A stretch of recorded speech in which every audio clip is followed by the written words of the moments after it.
If you want the full experience of this video, I recommend you wear some headphones. You're in for a treat. Welcome to the other series. I don't know entirely what to expect in a series like this, but it's an excuse for me to step a little out of my lane. Instead of discussing some film or TV show, it could be something else. Industries as a whole, a new trend, people or personal stories, or maybe something about the internet. A weird YouTube channel perhaps, or some other rabbit hole. And those last two are what I particularly have in store for you this time. On our Discord we have a suggestions channel, and one that caught my eye was talking about the various official Pokemon ASMR videos. How could I resist? Thanks, Steven. Feel free to suggest your own if you have a good prompt, but come on, there's no way this is real.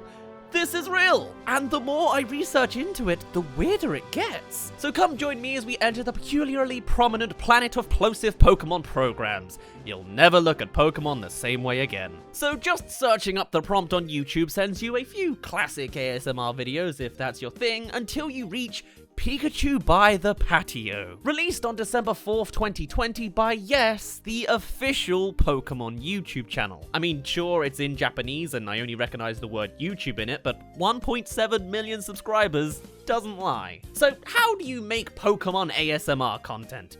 Well, apparently, it goes a little something like this. I'm gonna get murked, aren't I? Pikachu?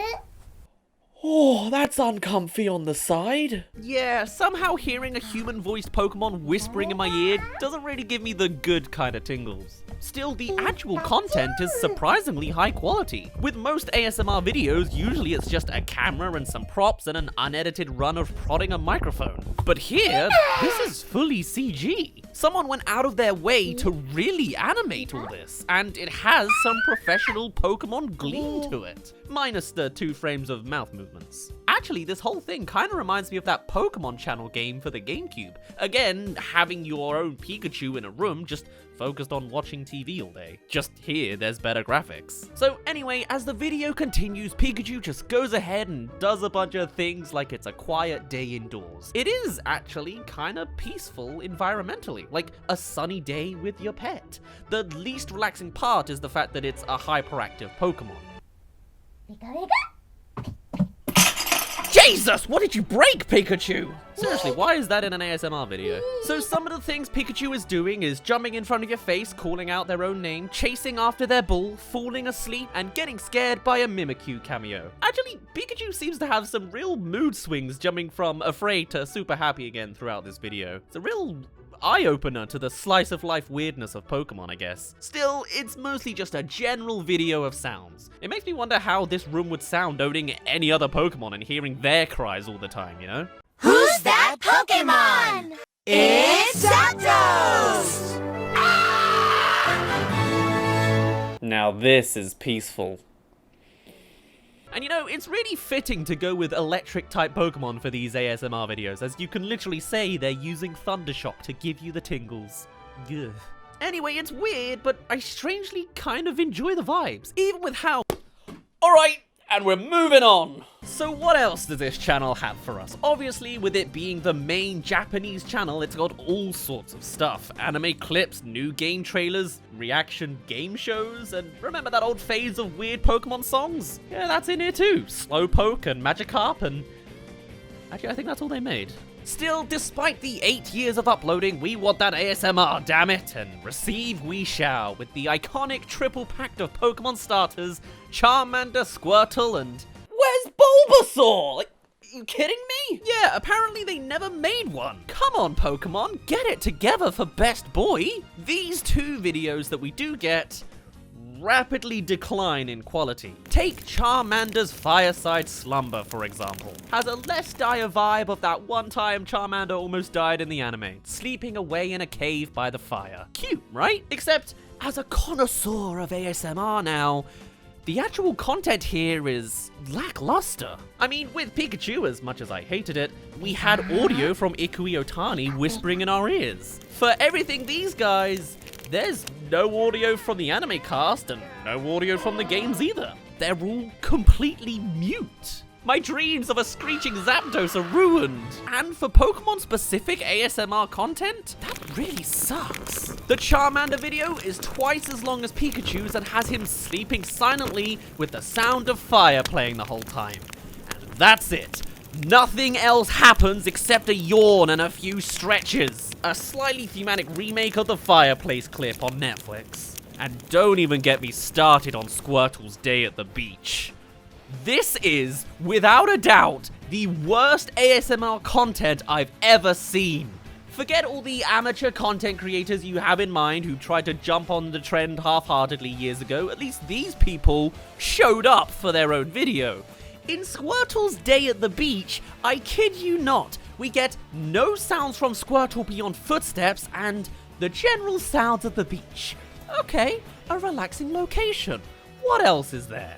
Well, after 13 seconds, Squirtle shows up and runs back and forth at the water. Fair enough so far. Cute, even. There's a Wingull with no seagull sounds, but I guess that's fine. And I could nitpick about how the lighting's wrong with the sun over there, yet the shadows beneath everybody's models, but oh, he's gone. 1 minute in, and Squirtle decided to peace out. Squirtle doesn't come back for 1 whole minute. There's no off-screen footsteps either. No smashing jars like Pikachu, he just vanished. And when he does return, he's chasing a Wingull and vanishes off the other side. 40 seconds go by, then he passes, then another 40 seconds go, then another 15, then another 40. This is terrible. Like, I can kind of get why there's no voice acting, since maybe the voice actors aren't constantly hired like Pikachu's VA is, but not even footsteps behind us when he's missing? No sound when coasting over the water for 60 seconds? No anything?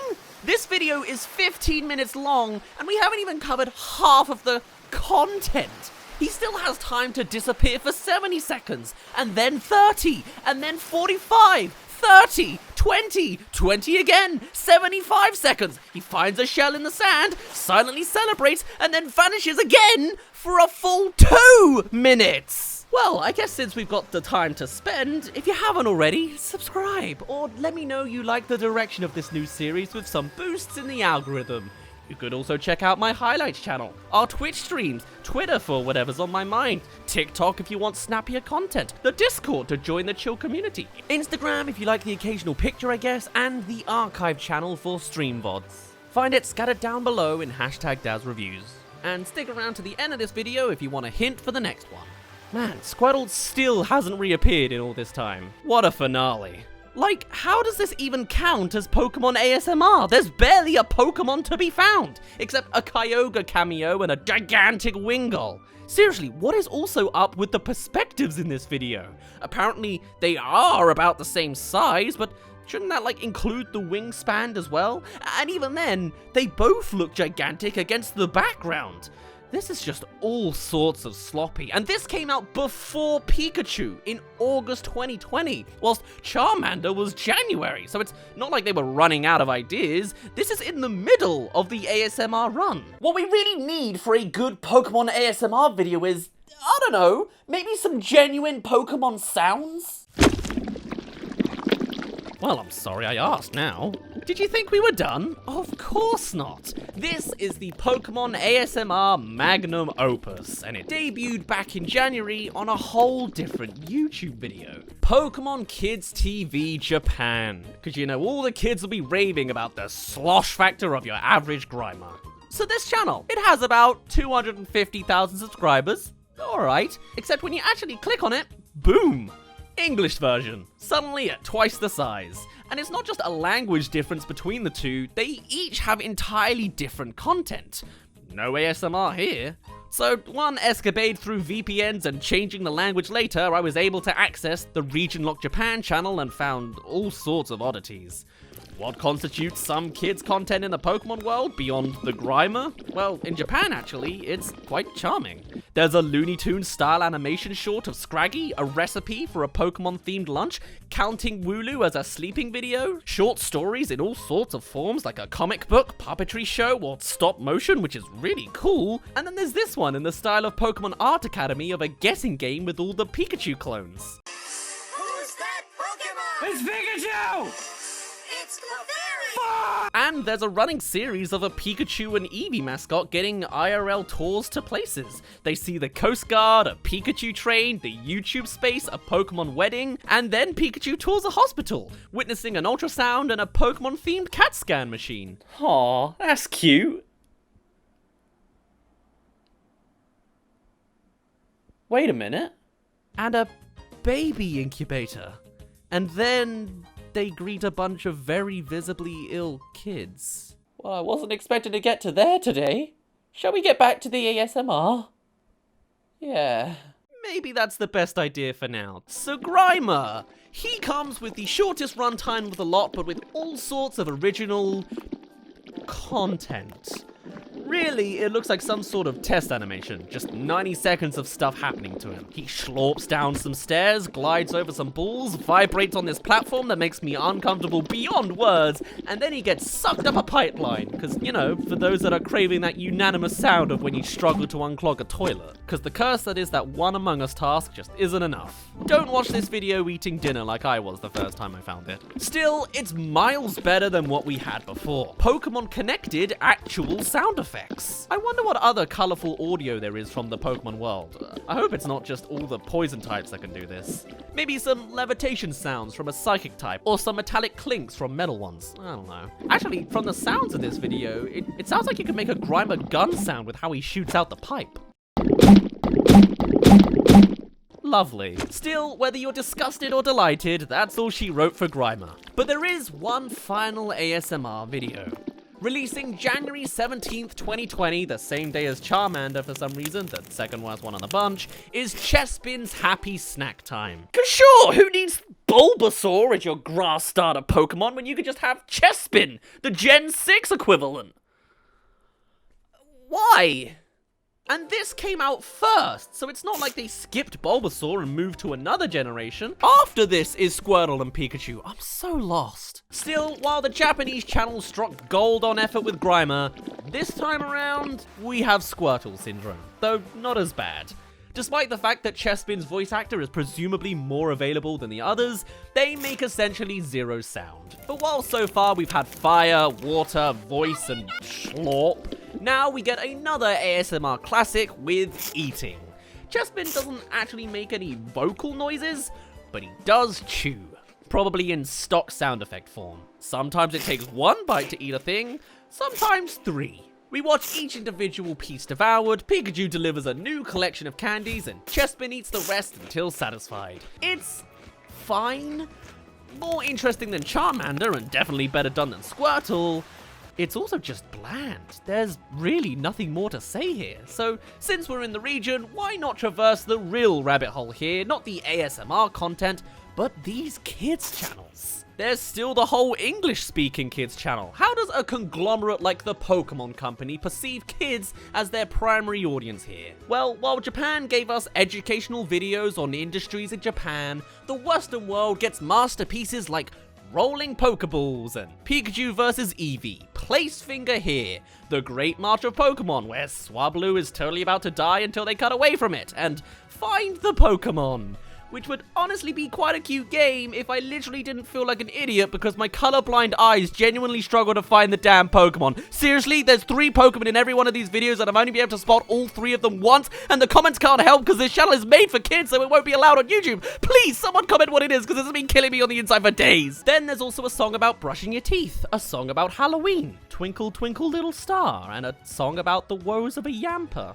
London Bridge is falling down. Hold on a minute, I know what they're doing here. This is hopping on the Cocoa Melon formula. Sure, it's not reusing animations with crappy lyrics half the time, but it does use game animations, and it's using the brand's imagery to reproduce nursery songs for kids to watch on loop. The English channel even has a live stream going on, constantly repeating their videos, and clearly, it's working. Pokemon TV Kids Japan seems to have started when Let's Go Pikachu and Eevee was a thing. But this channel has been posting for 2 months, and looking on Social Blade, they've already accumulated almost 1 billion views. This is insane! 500,000 subs that quick? Except, it gets weirder, because while it had a fantastic opening, recently it's just crashed. Now there's barely 4K subs a month, and the views now are abysmal. Is it because they branched away from Cocomelon songs for everything and turned into an unfocused mess of content types? Is it a management that poorly plays YouTube as a business and tanked their own formula with videos that don't work well to build the channel? With Pokemon learning and baby sleep music and mascot videos and classical music? Or is this startup just incredibly suspicious, initializing straight away up to 500,000 subs and then teetering off at 530,000 on March 1st? Does the channel not understand their own audience? Or is there some corporate string pulling going on here? Whatever the case, with it only being 2 months old, who knows where it's going in the future? I guess I'll keep subscribed to see where it goes next. I've already seen plenty of strange choices already. Hopping on the YouTube Shorts trend, seeing a Geodude mascot where they just gridded out his legs, a poorly rhymed Poke-Rap style song, Mewtwo just flying over classical music, or on the other side, there's an interesting style of a far-fetched song, mascot competitions with kids, a 2D Pelipper song, a song about, I don't know, being skinned into a wind tunnel, and a 360 video tour of Pokemon Illumination. You know, maybe this is the reason the Pokemon games are so lackluster now. The real money's in all the IRL merch that branches out from the core games. That suddenly makes way more sense. Whatever the case, in conclusion, yes, there is official Pokemon ASMR content. It was good, then it got bad, then it got good again. And we never heard from it again. All 5 released on a Friday, so maybe today's the day for more. At the very least, there's plenty of kids' content to come, with a couple channels of not where I expected the Pokemon franchise to go, but there it is. I guess I'll keep subscribed to see what happens next, and maybe if I want my ASMR fix for real, I'll just catch up on some Jibby as the normie I am. This Pokemon thing doesn't really give me the right tingles. Thanks, Steven. And if you have a good prompt for another video like this, let me know on our Discord. For now, my name's been Daz. You didn't really care. Next time we're covering a terrible movie of another iconic franchise on the same-ish scale as Pokemon, and I'll see you in a bit. Hey, wouldn't this have made more sense for me to do this video? I'm literally in a Pikachu onesie. No? Ugh, I guess I just figured it would be easier doing it this way. Oh, okay. Alright, bye-bye.